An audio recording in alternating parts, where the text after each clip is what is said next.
Donald Trump has sparked outrage for his disrespectful failure to follow royal protocol when he met the Queen on Friday. Things didn't get off to a good start when the president left the 92-year-old monarch waiting for more than 10 minutes in the 80-degree F heat when he was late for their meeting on Friday. The Queen, who looked unamused by the delay, was even seen checking her watch as she waited for Trump and Melania. And when the first couple's black Range Rover did finally pull up to Windsor Castle, Trump almost immediately breached rigid royal protocol.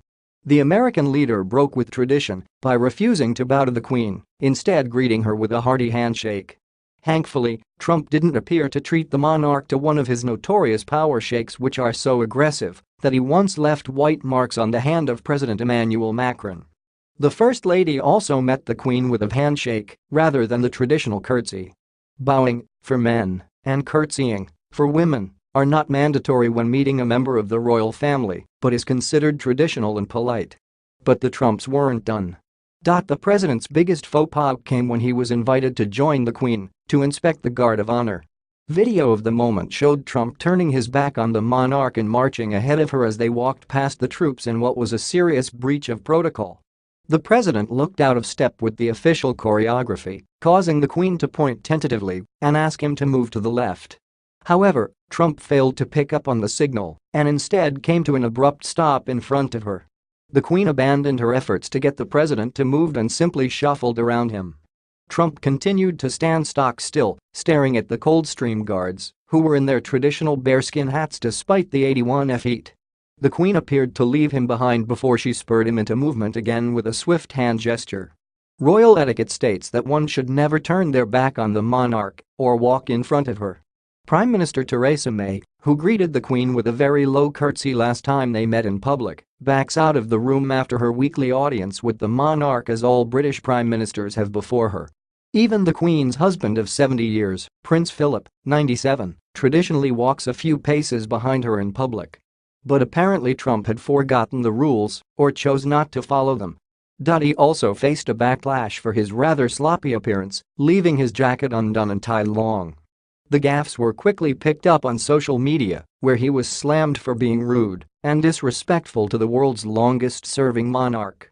Joanna Gasiorowska, Al Jazeera senior sports presenter, tweeting, "I can't even watch this, no bow or curtsy, sick and now number. Trump walks in front of the Queen, surely he knows the protocol, but chooses to ignore it, and that's just be rude.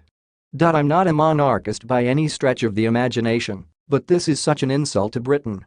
Absolutely clueless, classless, thoughtless, lacking in any dignity, and without a shred of respect," added Matthew McGregor.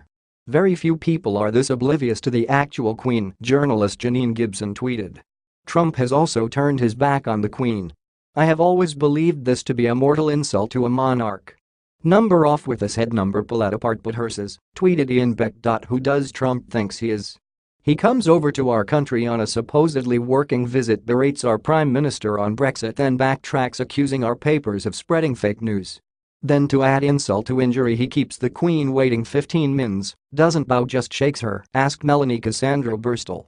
Trump may not have necessarily been responsible for his late arrival, as it could have been down to the pilot or driver. CNN's royal commentator Victoria Arbiter insisted he was on time, with his motorcade pulling into the castle's quadrangle at 4:59 p.m. for the 5 p.m. appointment. Of course, Trump isn't the only American to struggle with the rather stiff and rigid traditions around meeting the royals. Michelle Obama famously caused a stir when she broke protocol by touching the Queen, placing her hand on her back while conversing.